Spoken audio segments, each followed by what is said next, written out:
Friends, intraday trade करने के लिए क्या आपके पास कोई सिस्टम है? अगर है तो बहुत अच्छी बात है। जिनके पास एक एग्जिस्टिंग सिस्टम है वो भी इस वीडियो को देख सकते हैं। जो लोग नए नए इंट्राडे ट्रेड में आना चाहते हैं उनके लिए तो ये दोस्तों बहुत ही जरूरी वीडियो है, क्योंकि दोस्तों इस वीडियो में मैं आपको दिखाने वाली हूँ एक सिस्टम, एक फ्रेमवर्क जो इंट्राडे ट्रेडर्स के पास जरूर होना चाहिए। क्योंकि जब आप बाजार में काम कर रहे होते हैं वो समय एक्शन का होता है, प्लानिंग का नहीं। Plan before you trade and trade your plan, इस अप्रोच के साथ आपको इंट्राडे में काम करना चाहिए। ये बड़ा ही स्पेसिफिक और बढ़िया फील्ड है, यूनिक फील्ड है, लेकिन इस फील्ड की कुछ रिक्वायरमेंट्स हैं। तो फ्रेंड्स, इस वीडियो में मैं आपको दिखाने वाली हूं किस तरीके से before, during and after BDA framework को यूज करके कैसे आप एक बेटर इंट्राडे ट्रेडर बन सकते हैं।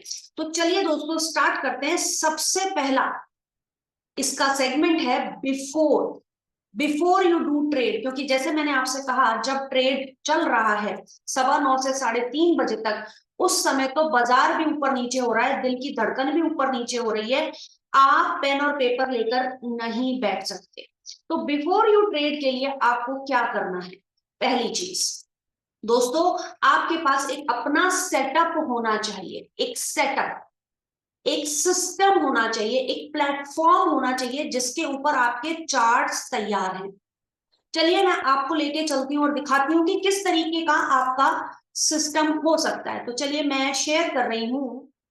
तो देखिए फ्रेंड्स, मैंने आपके सामने शेयर किया एक सिंपल सा सिस्टम जो आप लोग अपने हिसाब से बना सकते हैं। आपको कौन से इंडिकेटर्स समझ में आते हैं उसके बेसिस पर आप अपना एक सिस्टम क्रिएट करके रखना चाहते हैं, क्योंकि बाजार के दौरान आप ये सी चीजें नहीं बनाएंगे। आप मेरे इस सिस्टम में, ये निफ्टी का चार्ट है जिसको आप देख रहे हैं अपने सामने, और आप देख रहे होंगे कुछ आपकी हॉरिजॉन्टल लाइंस बने हुए हैं, कुछ आपके लेवल्स इसमें ड्रॉ किए गए हैं, प्लस आपकी कुछ राइजिंग ट्रेंड लाइंस मैंने ड्रॉ की हैं, क्योंकि उनके अराउंड मुझे कुछ काम करना है, कुछ ट्रेड करना है। इन एडिशन टू दैट आप देख सकते हो यहाँ पे बॉलिंगर बैंड्स दिखाई दे रहे हैं। ये ब्लू जोन आपको जो दिखाई दे रहा है बॉलिंगर बैंड्स हैं, और नीचे आरएसआई है। आप इसके अंदर ईएमए को भी यूज कर सकते हैं। जो भी इंडिकेटर में आपकी महारत है, 2 या 3 इंडिकेटर्स बेसिकली आपके लिए काफी काम कर देते हैं। इसमें आप वॉल्यूम का एक टैब भी ऐड कर सकते हैं। मेरा पर्पस फिलहाल आपको ये दिखाने का है कि कैसे आप ट्रेड करने से पहले बिफोर यू ट्रेड अपना सिस्टम रेडी रखें। अच्छा, एक बात तो हो गई दोस्तों, ये दूसरा सिस्टम तो आपका तैयार है। सिस्टम में अब आपको काम क्या करना है? काम करना है या तो आप इंडेक्स पे काम करोगे या आप स्टॉक्स में काम करोगे। कैश मार्केट की मैं थोड़ी देर के लिए बात नहीं कर रही, क्योंकि ये एक प्योरली ट्रेडर्स के लिए ये वीडियो बन रहा है। और ट्रेडर दोस्तों वो है जो फ्यूचर्स एंड ऑप्शंस में काम करता है। तो मैं मान के चलती हूँ आपके पास समझ है फ्यूचर्स एंड ऑप्शंस में काम करने की। अगर नहीं है तो आप मेरी कंप्लीट प्लेलिस्ट देखिए प्रॉफिट पॉइंट पर, और आपको समझ में आएगा कि फ्यूचर्स एंड ऑप्शंस इतना भी मुश्किल जोन नहीं है। मुश्किल नहीं है, लेकिन पढ़ना पड़ेगा, समझना पड़ेगा। चलिए, तो अगर आप फ्यूचर्स एंड ऑप्शंस में काम कर रहे हैं तो इंडेक्स तो सबका फेवरेट होता ही है, इसलिए आपके सामने निफ्टी का चार्ट रखा है। अब ट्रेड करने से पहले आप और क्या चीजें करेंगे? दूसरा चीज जो मैं आपको बताने जा रही हूँ वो है आप अपनी वॉच लिस्ट तैयार करेंगे। वॉच लिस्ट जिसको आप वॉच करना चाहते हैं और उसमें आप अलर्ट सेट करेंगे।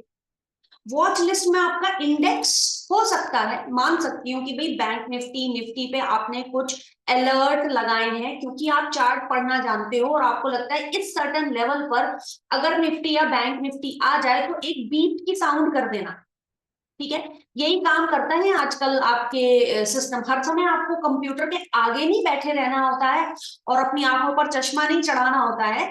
बेसिकली आपके पास अलर्ट का सिस्टम होता है। वो वॉच लिस्ट कैसे बनानी है वो मैं आपको इस वीडियो में आप देखिए, पूरा डिटेल में मैंने आपको बताया है कि कैसे वॉच लिस्ट तैयार करें और अपने लिए अलर्ट पहले से पहले रेडी रखें बिफोर यू ट्रेड।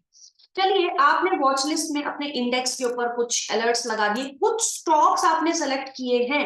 देखिए, बाजार में तो 2100 स्टॉक्स हैं, 2200 स्टॉक्स हैं, 2500 स्टॉक्स हैं, अब कंपनीज लिस्ट होती चली जाएंगी, तो क्या आप उनके पीछे ही चलते चले जाओगे? क्या आप हर एक स्टॉक को ट्रैक करोगे? आपको सब कुछ ही कमाना है क्या? जी नहीं, आप इतने बड़े यूनिवर्स में से सेलेक्ट करते हैं स्क्रीनर की मदद से। जी हाँ, नीचे इसमें दिया स्क्रीनर। आप शॉर्टलिस्ट करते हैं स्टॉक्स और अपनी वॉच लिस्ट क्रिएट करते हैं जिनमें कुछ मोमेंटम, कुछ उछल कूद हो रही है। भाई जिन स्टॉक में ना तो वॉल्यूम है ना लोगों का इंटरेस्ट है, आपका इंटरेस्ट क्यों है फ्यूचर्स एंड ऑप्शंस में? ये क्राइम करोगे आप अपने साथ अगर फ्यूचर्स एंड ऑप्शंस में आप ऐसे स्टॉक सेलेक्ट किए जो दूर दराज के स्टॉक्स हैं जिनके ऊपर कोई बात ही नहीं कर रहा। वो वाले स्टॉक्स दोस्तों इन्वेस्टर ढूंढता है। इन्वेस्टर ऐसे स्टॉक्स को खोजता है, मल्टी बैगर हिडन जेम्स को, जिस पर आज बाजार की नजर नहीं है, क्योंकि जिस दिन नजर पड़ी उसका शेयर प्राइस ऊपर जा सकता है। उनको खोजोगे आप एज एन इन्वेस्टर। यहां आप वो करोगे जो बाजार कर रहा है, आप फॉलो करोगे बाजार की, जहां जो सबसे ज्यादा एक्टिव स्टॉक्स हैं। स्क्रीनर की मदद से आप उसको सर्च कर सकते हैं। देखिए सारी चीज आपको एक ही वीडियो में तो नहीं मिलेगी, इसका भी लिंक मैं आपको डिस्क्रिप्शन में दे रही हूँ कि स्क्रीनर की मदद से कैसे आप इंट्राडे के स्टॉक्स को सेलेक्ट कर सकते हैं, अपनी वॉच लिस्ट बना सकते हैं और अपने पास लिस्ट डाउन कर सकते हैं, जो कि राइट हैंड साइड में आपको दिखाई दे रहा है। ये सारा होमवर्क आप पहले करते हैं। अच्छा, कितने स्टॉक्स होने चाहिए जिनको आप सेलेक्ट करेंगे, ये एक दूसरा क्वेश्चन है।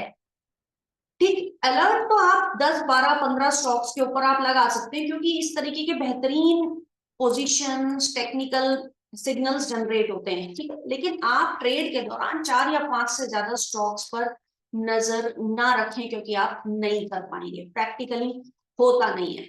तो आप वही करें जो आप कर सकते हैं। ठीक है, ये दो चीज तो आपने कर ली तैयार। अब ट्रेड करने से पहले, बिफोर यू ट्रेड में और कुछ ऐसी चीज है जो ध्यान रखिए। पहली चीज,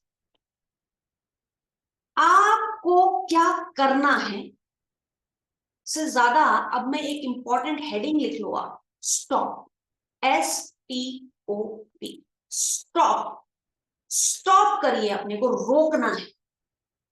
ट्रेड करते समय बहुत सारी अपॉर्चुनिटीज आती हैं, आपको अपने को रोकना है। अब ये 4 बिंदुओं पे आप ध्यान दीजिए, क्या क्या चीजों पे अपने आप को रोकना है। पहला, नंबर ऑफ स्टॉक्स जिन पे आप काम करेंगे।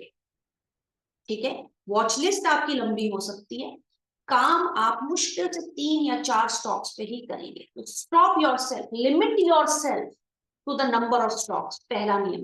दूसरा, स्टॉप लॉस। स्टॉप लॉस अभी डिसाइड कर लो। भाई मेरा स्टॉप लॉस अलग हो सकता है दोस्तों, आपका स्टॉप लॉस अलग हो सकता है। स्टॉप लॉस कैसे लगाएं,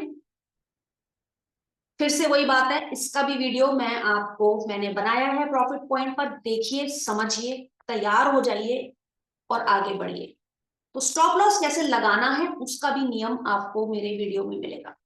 आपके स्टॉप लॉस 100 रुपए गंवाने की एक इच्छा एक ट्रेड पे हो सकती है, 1 लाख रुपया गंवाने की इच्छा एक ट्रेड पे हो सकती है, डिपेंडिंग अपॉन आपकी जेब में पैसा कितना है। दोस्तों, आप एक छोटे नए ट्रेडर भी हो सकते हो जिसके पास सिर्फ अभी 20, 30 या 50 हजार रुपए है, या फिर आप 5 लाख रुपया लेके आए हो।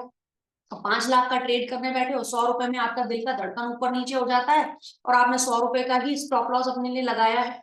आप कितने नए हैं बाजार में, ठीक है, आप एक मंजे हुए ट्रेडर हैं, काफी समय हो गया है, तो हो सकता है आप बड़े बड़े पोजीशंस के साथ आप काम करते हैं। तो डिपेंड करता है बड़े सारे फैक्टर्स पे कि आपका स्टॉप लॉस कहाँ होगा। तो आप अपना स्टॉप लॉस डिसाइड कर लो। दूसरी चीज, एक तो आप ये चीजें हो गई, क्या आप कितने पुराने हो, आपकी जेब में कितना पैसा है, कितना पोजीशन आपका साइज है, इसके बेसिस पर स्टॉप लॉस डिसाइड किया। दूसरा, किस सेगमेंट में काम कर रहे हो भाई। आप अगर कैश सेगमेंट में काम कर रहे हो तो आपका स्टॉप लॉस थोड़ा ज्यादा भी हो सकता है, थोड़ा कम भी हो सकता है, I am sorry, cash segment. लेकिन अगर आप फ्यूचर्स एंड ऑप्शंस में काम कर रहे हो, उसमें भी आप ऑप्शंस में काम कर रहे हो जो बहुत ही ज्यादा वॉलेटाइल है, जरा सा नीचे आपने स्टॉप लॉस लगा लिया, ट्रेड गलत नहीं हुआ, क्योंकि ऑप्शंस का प्रीमियम इतना ज्यादा फ्लक्चुएट करता है, उसका डिजाइन ही ऐसा है। Option premiums are designed in a certain way that bound to be volatile, और वॉलेटिलिटी की वजह से आपका स्टॉप लॉस हिट होना है क्या, फिर क्या करना चाहिए, थोड़ा नीचे लगाना चाहिए ना। सेफर जोन पे तो लगाओगे, या स्टॉप लॉस लगा करने के लिए ही हम ट्रेड कर रहे हैं ऑप्शन में? बिल्कुल भी नहीं।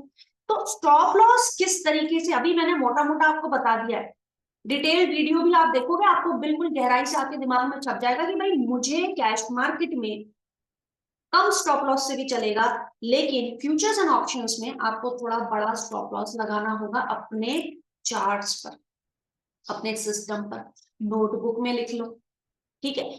अच्छा, और किस रेशो में स्टॉप लॉस होना चाहिए, ये भी एक इंपॉर्टेंट चीज है भाई। कम से कम 2 रुपया कमा के 1 रुपया देना चाहते हो, या 1 रुपया कमा के 2 रुपया देना चाहते हो, अगर दूसरा विकल्प लोगे तो 2-3 ट्रेड में पैसे खत्म हो जाएंगे।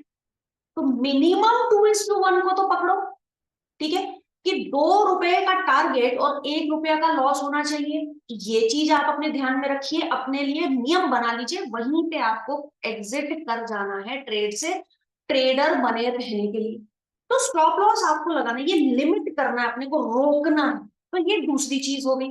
पहली चीज मैंने आपको क्या बताई थी कि नंबर ऑफ स्टॉक जिनमें काम करना है, ट्रैक करना है, वो लिमिटेड हो। स्टॉप लॉस आपका इन फैक्टर्स पर बेस्ड हो और लिमिटेड हो, ठीक है। अब आगे बढ़ते हैं, अगली चीज है पोजीशन साइज। 10 लाख रुपए है, ठीक, 4 स्टॉक्स में काम करना है, यानी 2.5 लाख रुपए लगा दू। पोजीशन साइज, कितना पैसा कमिट करना है एक ट्रेड में? अच्छा, 1 लाख रुपया है भाई, 1 लाख रुपए का ही ट्रेड कर दूं? जी नहीं, ऐसे नहीं चलना। पोजीशन साइज यानी एक ट्रेड में मान लीजिए 10 लाख रुपया आप लेके देख बैठे, ठीक है, पहले ही घंटी बजते ही, बाजार 9:15 बजे स्टार्ट हुआ, तभी आपने ट्रेड नहीं कर दिए सारे के सारे 10 ट्रेड आप, आपने वॉच लिस्ट बनाई थी, सब पे ठक ठक ठक ठक करके आपने काम कर दिया और बैठ गए, ऐसे नहीं। मान लीजिए आपने नियम बनाया कि एक ट्रेड में मैं 1 लाख रुपया करूंगी, ताकि 10 ट्रेड की मेरे पे गुंजाइश हो। क्योंकि दोस्तों एक ऐसी भी स्ट्रेटेजीज होती हैं ट्रेडिंग के दौरान, जब आप एक ट्रेड को संभालने के लिए दूसरा ट्रेड लेना पड़ता है आपको, सारे पैसे तो आपने शुरू में लगा ले, संभलेगा कैसे, बर्बाद हो जाओ। स्टॉप योरसेल्फ, ठीक है। स्टॉप कहां पे करना है? Position sizing. आपने कहा मेरे पास 10 अलग अलग ट्रेड्स को लेने के लिए 1-1 लाख रुपया है, 4 ट्रेड में लेके बैठा हूं, खुदा ना खास्ता कुछ गड़बड़ होती है पोजीशन को संभालने के लिए, या अच्छा होता है तो उस पोजीशन को एवरेज करने के लिए मेरे पास एडिशनल पैसा है। समझ रहे हैं आप? तो इस तरीके से आप अपने को लिमिट करते हैं, रोकते हैं, स्टॉप करते हैं पोजीशन साइजिंग में। ये बहुत इंपॉर्टेंट कंसेप्ट है। लास्ट चीज जो आपको रोकनी है दोस्तों, वो है टाइम स्लॉट। भाई आपके अंदर कितनी शक्ति है, क्षमता है, उसके बेसिस पर काम कीजिए। 9:15 से 3:30 कर सकते हो, बहुत बढ़िया, करते हैं लोग। टाइम स्लॉट डिसाइड कर लो, लिमिट योरसेल्फ। करना हमारे बस की नहीं है 2 घंटे से ज्यादा का ट्रेड, हम नहीं कर सकते। मेरा मेंटल स्ट्रेस मैं ले नहीं सकती 2 घंटे से ज्यादा, और पूरा दिन अपने आप को परेशान करने के लिए तैयार हूं। क्या मुझे इंट्राडे इसलिए करना है कि इस एक्सपीरियंस के बाद मैं इंट्राडे से दूर हो जाऊं? जी नहीं, अपने को पहचान लो। 2 घंटे 3 घंटे का टाइम स्लॉट पे काम करना चाहते हो, या पूरे दिन काम करना चाहते हो, ये आपको तय करना होगा। You have to stop yourself. If you don't have the capacity to sustain the market volatility of entire day, refrain from it. रोको अपने आप को। अच्छा, अब इसमें क्या है, पूरा दिन काम करना है तो बहुत बढ़िया बात है, उसको भी करने का अप्रोच है, एक सिस्टम है। मान लीजिए आप दिन को 3 भागों में डिवाइड कर रहे हैं, फर्स्ट हाफ, मिडल बीच का टाइम, और सेकेंड हाफ। फर्स्ट हाफ यानी 9:15 से लेके मान लीजिए आपने 11 बजे तक का अपने लिए समय तय किया कि भाई मैं इतने देर में जो काम हो गया मेरा हो गया, वरना मैं बाहर। जो मेरे वॉच लिस्ट में स्टॉक्स थे उसमें सिग्नल्स आ गए तो मैंने काम कर लिया, वरना बाहर। 10 लाख की मेरे पास कैपिटल थी, 3-4 मैंने ट्रेड डाले हैं, वरना उसमें से बाहर। एक हो सकता है आपका 11 बजे से मान लीजिए 2 बजे तक का टाइम है, उसमें थोड़ा सा मार्केट ने डायरेक्शन लेने की कोशिश करता है, क्योंकि फर्स्ट हाफ में तो दोस्तों मार्केट वो करता है जो बाजार ने कल किया था। कल जब बाजार बंद हुआ था और ओवरनाइट यूएस में क्या हुआ था, उसके बेसिस पर अब 9:15 से 11 बजे तक अपनी पोजीशंस को एडजस्ट करता है बाजार, एडजस्टमेंट का टाइम है, उस एडजस्टमेंट में आप ट्रेड करते हैं, उसमें काम करते हैं। ठीक है, तो आज जो 9:15 बजे ट्रेड होगा दोस्तों, वो 9:15 के हिसाब से नहीं होगा, वो होगा 3:30 बजे क्या हुआ था कल, उसको जोड़ के कैसे करना है प्राइस एक्शन एनालिसिस। फिर से वही बात है, प्लेलिस्ट देखो, समझो कि करना कैसे। ठीक है, अभी हम इस वीडियो में एक फ्रेमवर्क बना रहे हैं, तो अगर आपको 9:15 से 11 वाला काम करना है तो आपको 3:30 बजे और ओवरनाइट क्या हुआ यूएस मार्केट में, इसको ध्यान में रख के पोजीशन एडजस्ट करने वाले ट्रेड्स करने। 11 बजे से 2 बजे तक एडजस्टमेंट मोर और लेस हो जाता है। अब देखो, ये नहीं है कि मैं ये आपसे कह रही हूँ कि 11 बजे तक, ये मेरा एक्सपीरियंस है दोस्तों पिछले 19 साल का, जो मुझे बताता है कि भाई ऐसा होता है। अब ये 10 बजे तक होगा, 10:30 बजे तक होगा, 11:15 बजे तक भी बाजार अनसर्टेन है, वो हम कह नहीं सकते, लेकिन मोटा मोटा ये हम कुछ तो कहेंगे, कुछ तो बना के अपने लिए आगे बढ़ेंगे। तो समय 11 से 2 का जो होता है वो एक डायरेक्शन देने का होता है, जो भी एडजस्टमेंट होने होते हैं पोजीशन के। ठीक है, मार्केट को डिसीजन लेना चाहता है, कभी कभी मार्केट आधे घंटे में ही क्लियर हो जाता है सुबह। ठीक है, लेकिन और उसमें आपको ट्रेड मिल गए और आपने काम कर लिया, या फिर आप एक डायरेक्शनल ट्रेड लेना चाहते हैं कि बाजार ऊपर की तरफ या नीचे की तरफ, वो चार्ट्स को पढ़ के आपको समझ में आ जाता है कि किस डायरेक्शन में जा रहा है, तो आप उस समय पर काम करना चाहते हैं जब बाजार फैसला ले ले तब मैं काम करूं। आपका अपना स्टाइल बनता है दोस्तों। एक दिन कोई चीज देख ली, सीख ली, समझ ली, ट्रेड कर डाला और कहा कि मुझे आ गया, ऐसे कभी होता ही नहीं है, किसी के साथ नहीं हुआ दोस्तों, आपके साथ भी नहीं होगा। ठीक है, समय के साथ आपको रियलाइज होगा कि मैं कहाँ फिट बैठता हूँ। 2 बजे से 3:30 की बात करते हैं, लास्ट जो सेगमेंट है, 2, 2:30, 3, 3:30 बजे तक बाजार आज का जो होना था उसको ना वाइंड अप, बैग बस्ता अपना बांध के अगले दिन की तैयारी कर रहा होता है। आप भी उसके साथ फ्लो में बहना चाहते हैं, बह जाइए। ठीक है, बाजार आज 2:30 से 3:30 बजे तक वो कर रहा है जिसका मुनाफा वो सुबह 9:15 बजे कमाना चाहता है। तो आज का काम आज के लिए नहीं हो रहा मार्केट में, या तो पुरानी पोजीशंस को क्लोज कर रहा है। मान लीजिए, मैं एक एग्जांपल की तरह से आपको बोलती हूँ, मान लो बहुत बुलिश था बाजार, फर्स्ट हाफ और सेकेंड हाफ में 2 बजे तक खूब बुलिश था, नई नई फ्रेश पोजीशंस बनी थी। ठीक है, तो लास्ट के 1 घंटे में आपको कुछ वो पोजीशंस ना वाइंड अप होती हुई भी दिखाई देंगी, थोड़ा सा आपको करेक्शन भी आता दिखेगा, क्योंकि अगर कोई फ्रेश पोजीशंस इंट्राडे में बुलिश साइड में मैक्सिमम लोगों ने बनाई है, तो उनका समय भी तो आ गया प्रॉफिट बुक करके उसमें से निकलेंगे, तो कोई डिप आ सकता है, आपको मिल सकता है। और उल्टा हो सकता है, मान लीजिए बाजार बहुत गिर रहा था, सुबह भी नेगेटिविटी थी, सेकंड हाफ में भी नेगेटिविटी थी, मार्केट गिरता रहा। अब वो गिर क्यों रहा है? क्योंकि लोगों ने सेल साइड में पोजीशंस बनाई है, इंट्राडे में सेल साइड में लोग खेल रहे हैं। ठीक है, तो उनको क्लोज करेंगे तो थोड़ी सी शॉर्ट कवरिंग आती है, थोड़ा सा बाजार उछलता है, तो इस तरीके की कोई चीजें आपको दिखाई देती हैं लास्ट के कुछ समय में, 1-1.5 घंटे के अंदर। ठीक है, और एक तो आज का बस्ता कंप्लीट करता है, दूसरा अगले दिन का खाता खोलने की कोशिश करता है मार्केट, और कहता है भाई अब डाउ फ्यूचर्स को देख के, ठीक है, कल की पोजीशंस फ्रेश बनाने की कोशिश करता है लॉन्ग साइड पर या शॉर्ट साइड पर। ट्रेड कैसे करना है दूसरे वीडियो में आपको दिखाऊंगी, जुड़िए आप प्रॉफिट पॉइंट के साथ, क्योंकि इतनी गहराई से दोस्तों आपको चीजें यहीं पर मिलेगी। चलिए, तो आपका फ्रेमवर्क में एक सेगमेंट क्लियर हो जाता है कि कैसे आप बिफोर द ट्रेड अपना इंट्राडे में तैयारी करें। अब मैं चलती हूँ दोस्तों ड्यूरिंग, जब आप बैठे हैं मार्केट में काम करने के लिए, तब आपको कौन कौन सी चीजों का ध्यान रखना चाहिए। जब आप काम कर रहे हैं मार्केट में, तो आपकी तैयारी पूरी है, सिस्टम रेडी है, वॉच लिस्ट रेडी है, अब आप काम कर रहे हैं, काम कैसे करोगे? राइट एंट्री एंड एग्जिट, बस यही है। सही टाइम पर एंट्री कर ली, सही टाइम पर लॉस या प्रॉफिट बुक करके एग्जिट कर, अगर ये कर पाए तो आपने काम कर लिया। एंट्री मिस हो गई और एग्जिट नहीं कर पाए, फंस गए। सारी तैयारी, सारा सेटअप, सारा ज्ञान धरा का धरा रह गया। एक्शन डिटरमाइन करता है प्रॉफिट लेके जाओगे या लॉस। इसीलिए कहती हूँ भाई, मेरी सलाह है 3 में से कोई एक टाइम फ्रेम चुन लो, फर्स्ट हाफ, सेकंड हाफ में, या थर्ड में काम करो। अगर जो कर सकता है ना दोस्तों, काम जो कर सकता है वो अपने फर्स्ट हाफ में बना लेता है पैसा, या उसका जो जो भी सूट करता है उसको, सेकंड हाफ वाला या लास्ट वाला। और जो नहीं कर सकता दोस्तों वो सारा दिन लगा रहता है। मैं एक्सेप्शनल ट्रेडर्स की बात नहीं कर, प्लीज फॉरगिव मी अगर मैं किसी को हर्ट कर रही हूँ कि कर नहीं सकते, लोग करते हैं, लेकिन मैं लार्जर मासेस के ऊपर बात कर रही हूँ, ठीक है फ्रेंड्स। तो एंट्री और एग्जिट, सही समय पर एंट्री और सही समय पर अगर आपने एग्जिट कर ली अपने 3-4 ट्रेड्स में, उन ट्रेड्स का एवरेज आप घर लेके जाते हैं।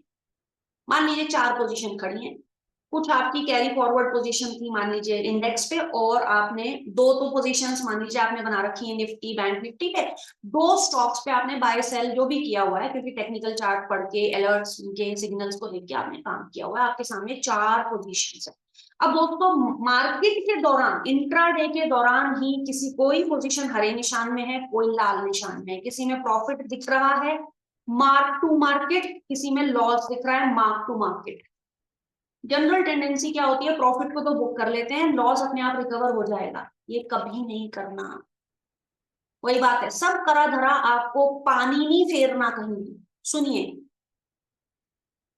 प्रॉफिट हो रहा है या लॉस हो रहा है, उसके नीचे टोटल भी तो कुछ दिखता है आपको, वो है आपकी आज की कमाई। गम मत करना कि इस पोजीशन का प्रॉफिट दूसरी पोजीशन के लॉस को सेट ऑफ कर रहा है, करने दो उसे। आप अपने नियम से डेविएट मत करो, अपने स्टॉप लॉसेस पर ही एग्जिट करो।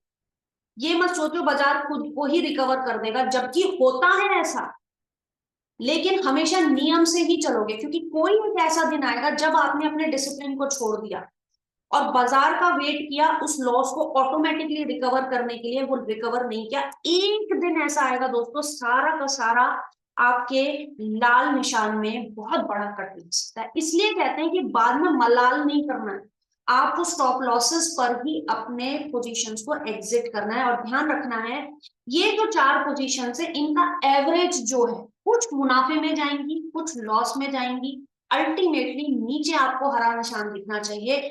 That's what you should always focus in intraday. I hope इतना आपको समझ आ। अब मैं आपके पास एक और जरूरी चीज आपको बता रही हूँ, जब चार्ट पढ़ेंगे इंट्राडे में तो कितने टाइम फ्रेम पे काम करोगे, है ना। देखो 4 घंटे के टाइम फ्रेम पे देख लो कि क्या डायरेक्शन दे रहा है बाजार, ऊपर नीचे कंसोलिडेशन। पहले उसी चार्ट को 4 घंटे के टाइम फ्रेम पे करके देखो, और फिर सेम चार्ट को जैसे बैंक निफ्टी पे काम कर रहे 15 मिनट के टाइम फ्रेम पे कन्वर्ट करके देखो, और देखो क्या एंट्री और एग्जिट मिलती है क्या। ठीक है, तो सिलेक्शन करने के लिए आपका ट्रैक, आपको खींचने के लिए 4 घंटे का टाइम फ्रेम, एक्शन करने के लिए एंट्री एग्जिट 15 मिनट का टाइम फ्रेम। 4 घंटे और 15 मिनट का एक बॉक्स बना लो। अब आप कहोगे अच्छा फिर फर्स्ट हाफ में कैसे काम होगा, फर्स्ट हाफ में कैसे काम करोगे, 9:15 बजे, 9:15 से पहले थोड़ी 4 घंटे हैं। तो एक होता है कि भाई आप बहुत ही माइक्रो लेवल पे काम करना चाहते हैं, ठीक है, तो 30 मिनट का टाइम फ्रेम और 5 मिनट का टाइम फ्रेम। 30 मिनट के टाइम फ्रेम से आप देख लीजिए किस तरीके का अप डाउन कंसोलिडेशन क्या बन रहा है, और 5 मिनट के टाइम फ्रेम पर एक्शन इनिशिएट, बाय कर दूं या सेल कर।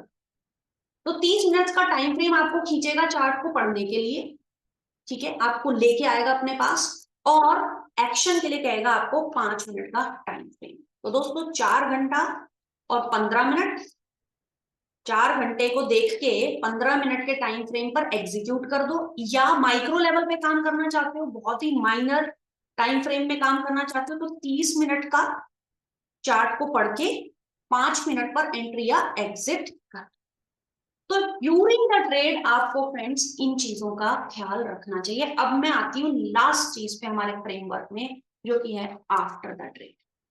जब दिन खत्म हो गया, 3:30 बज गए, आपकी सांस में सांस आ गई, अब sleep over, just sleep over it.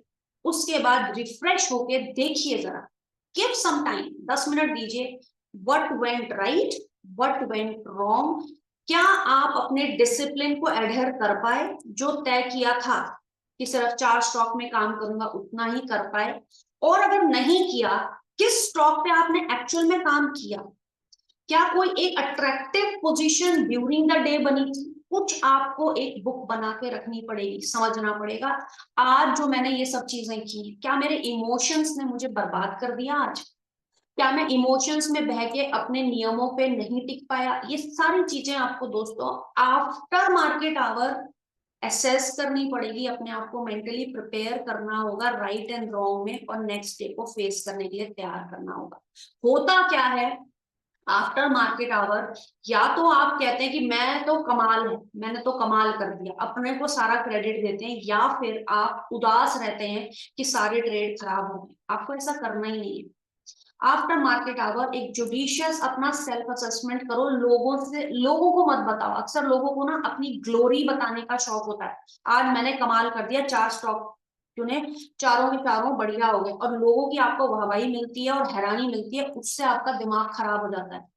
ये नहीं करना है। आप अपनी जो नोटबुक है, चाहे किसी को मत दिखाना, उसी में लिखो अपनी सच्चाई कि आज जो मैंने पैसा कमाया है ना, इसमें मेरा कोई लेना देना नहीं था, ये सिर्फ किस्मत से कमा लिया इस वाले पर्टिकुलर स्टॉक पे। ये किस्मत हमेशा काम नहीं आएगी। गलत इंटेंशन, गलत फीडबैक मत लेके चलो। तो आफ्टर मार्केट आवर भी बहुत जरूरी है। कितना समय दोगे, आधा घंटा तो दो, नई वॉच लिस्ट में चेंजेस करने के लिए, अलर्ट सिस्टम रेडी करने के लिए, अपने को कम से कम 30 मिनट इंट्रोस्पेक्शन, अपनी गलतियों को नोट डाउन करने के लिए रियलिस्टिकली आप ये काम कीजिए, अपनी वॉच लिस्ट को बनाइए, अगले दिन के लिए तैयार होंगे। अब एक चीज और कहूंगी वीडियो को अंत करने से पहले, वो ये, कभी कभी फ्रेंड्स बहुत बढ़िया काम आप कर लेते हैं मार्केट में, हो सकता है 3-4 दिन ऐसे आते हैं आपके विनिंग स्ट्रीक आपको मिलती है, आज भी बढ़िया काम हो गया, कल भी हो गया, तीसरे दिन हो गया। ओवर कॉन्फिडेंस आना लाजमी है, खास तौर से नए ट्रेडर्स के। जो पुराने मजे हुए ट्रेडर्स हैं वो खुद जानते हैं कि भाई कभी कभी अच्छा समय भी आता है बाजार में, कभी कभी लगातार लॉस होते हैं। चलिए मैं अब एक्सट्रीम बात करती हूँ, मान लीजिए पिछले 3 या 4 दिन से आपको हर दिन बहुत बढ़िया मुनाफा हो रहा है, तो दोस्तों अगर आप अपनी साइकोलॉजी को कंट्रोल कर सकते हैं तो बहुत अच्छी बात है, वरना मेरी सलाह आपको ये होगी कि कुछ दिन ट्रेडिंग मत करो। ओवर कॉन्फिडेंस में आकर लोग इस विनिंग स्ट्रीक में गलत इंपल्सिव डिसीजंस ले लेते हैं, जो कि जनरली देखा गया। दूसरा, आप 4 दिन से लगातार लॉस कर रहे हैं, कभी कभी आपका खुद का दोष होता है, कभी कभी नहीं चलती आपकी चीजें, कभी कभी मार्केट है, ठीक है, आप कितनी भी वॉच लिस्ट बना लो, कितनी तैयारी कर लो, कितना भी सिस्टम, हर system is subject to failure. आपके साथ हो गया, बुरा समय आपका चल रहा है 3-4 दिन से, अब क्या होता है, आप रिवेंज ट्रेडिंग की तरफ भागने की कोशिश करते हैं, वो भी मत करना, वरना इतना बड़ा डिजास्टर आप अपने लिए कर लोगे कि कभी ट्रेडिंग करने का दिल ही नहीं करेगा। 4 दिन के लगातार लॉसेस के बाद आपके माइंड को शांति चाहिए, शांत होने के लिए आप कुछ दिन ट्रेडिंग से दूर। तो देखिए दोस्तों, हमें ये नहीं कहना है मैंने ट्रेड ही करते जाना है। इन 2 एक्सट्रीम केसेस में आप इस गैप को, ट्रेडिंग से गैप लेने की प्रैक्टिस को अगर इंप्लीमेंट करोगे तो आफ्टर द ट्रेड में आप देखेंगे अपने लिए, हर एक ट्रेडर की कहानी इंडिविजुअल है, पर्सनल है। ये अपने मेरे मेरे लिए पर्सनल होता है, ये मेरा अपना एक्सपीरियंस होता है फ्रेंड्स। बाजार का और मेरा एक संबंध होता है जो मैं खुद ही फील करता हूँ। इसीलिए कहते हैं अपने आप के बारे में ज्यादा ब्रैग मत करो। दुनिया, हाँ दुनिया की सुनिए आप खुले माइंड से, लेकिन बहुत ज्यादा ये आपका पर्सनल कनेक्ट ही है मार्केट के साथ जो आपको आगे लेकर जाता है। चलिए दोस्तों, ये मैंने आपको कुछ चीजें थी जो अपने एक्सपीरियंसेस के बेसिस पर आपसे शेयर की, जिसमें एक सिस्टम मैंने आपके लिए बनाने की कोशिश की, before, during and after intraday trading आपको किन किन चीजों पर गौर करना चाहिए, कैसे इंट्राडे ट्रेडिंग के लिए अपना एक फ्रेमवर्क बनाना चाहिए। अगर ये वीडियो आपको पसंद आया है तो मैक्सिमम लोगों के साथ शेयर कीजिएगा, ये कंप्लीट वीडियो है, ये बहुत सारे ट्रेडर्स के काम आ सकता है। प्रॉफिट पॉइंट के साथ बने रहिए, जुड़े रहिए, टेक केयर।